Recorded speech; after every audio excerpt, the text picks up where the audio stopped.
حضرت ابو دردار رضی الله عنه چې بداوره دی د پیغمبر علیه الصلاۃ والسلام ډیر صوفي صحابي او ډیر د عبادت شوقي انسان. هغه به د مدینه په کوڅو کې چیغي کې ولې خلکو د ذوالحجې میاشت تر روانه ده، د دې ورځو خاص خیال وساتئ، د دې ورځو د عبادتو خیال وساتئ، د دې ورځو د شپې د وشوالي خیال وساتئ، د دې ورځې د ورځو د روزو خیال وساتئ. ولما ستاسو د پیغمبر سره په دې خپل غوږو باندې اورېدلې دي چې کم څوک د دې ورځو د شېګړې سره، چې کم څوک د دې ورځو د حسناتو د نیکو اعمالو سره محروم پاتې سو، هغه د ژوندۍ د ډېره غټ خیره سره محروم بې نصیبه پاتې سو. او بیا به ویلې خلکو دا د عرفات ورځ را روانه ده، په دې ورځ کې د عرفات د ورځو خاص خیال وساتئ. او د عرفات په ورځ کې چې الله تعالی څومره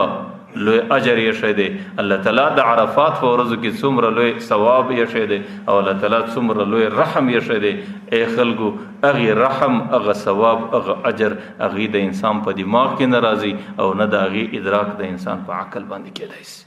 ځکه دې ورځو کې الله تعالی د عبادت ورځ دي چې کله دا ورځ پر انسان باندې راښکاره سوې، د انسان نیکبختي دا ده چې دا ورځ پر انسان باندې په عباداتو کې تیر شي.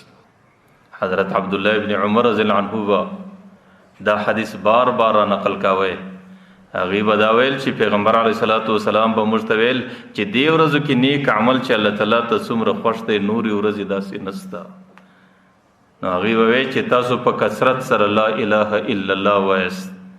تاسو په کثرت سره الله اکبر وایست، تاسو په کثرت سره الحمدلله وایست، سبحان الله والحمد لله ولا اله الا الله والله اکبر. په خپل د حضرت عبدالله ابن عمر دا معمولو چې په دې ورځ کې کبه پر بستره باندې پروت، کبه په حالت او داسه کې، کبه مسجد ته روانو، کبه مسجد سره روانو، په ټول ورځ او شپه کې چې چا به د خولې څخه اورېدل، هغې به یا سبحان الله یا به الحمدلله یا به لا اله الا الله. نو دا هغه مبارکې ورځې دي چې دا د عبادات ورځې دي او دا د الله تعالی د ذکر ورځې دي. حضرت عطا ابن ابي رباح دا ډېر لوی صوفي تیرس، غالباً په تابعین کې وو. د په حالاتو کې لیکلي دي چې په دې ورځ به دی په بازار کې وو، په دې ورځ به دی په سودا کې وو، او په دې ورځ کې به دی د بازار سره واته یا په بازار تر ننوته چې د ژوندۍ څومره مصروفیاتو په هغې کې به د کمۍ راوستی، بیا به د خوله همیشه د ژبه د الله تعالی په ذکر، په سبحان الله او په الحمدلله کې لګیا وله. زموږ د فقهاو کې حضرت سعید بن جبیر لوی فقیه، حضرت عبدالرحمن ابن ابي لیلى ډېر لوی فقیه، هغې به خپلو شاګردانو ته درس کاوه.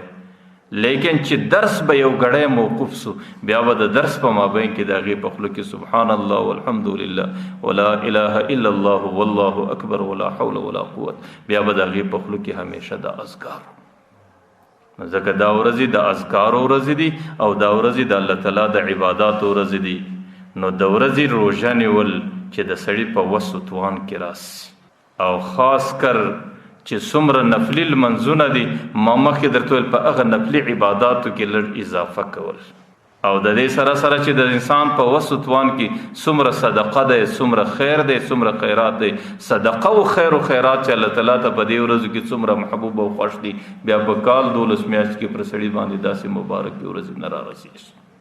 ځکه د انسان زندگی په دنیا کې ډېره مبهمه زندگی ده.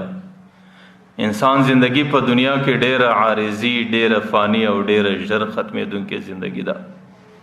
نه معلوم چې کال بل کال پر سړي باندې دا ورځې راځي، او د دې مبارکو ساعاتو سره سړی مخامخ کیږي، او دا د عباداتو موقع سړي له په لاس ورځي، او دا د عباداتو بهترین سیزن انسان ته میسر کیږي. نه معلوم چې انسان د کوم ځای څخه کوم ځای ته رسېدلی، چې انسان زندگی د مځکې پر مخ کې که د مځکې په شکم کې، د انسان ساه په وجود کې، او که د انسان زندگی او ژوند هغې بغیر د ساه او د انسان وجود په خاورو کې خارق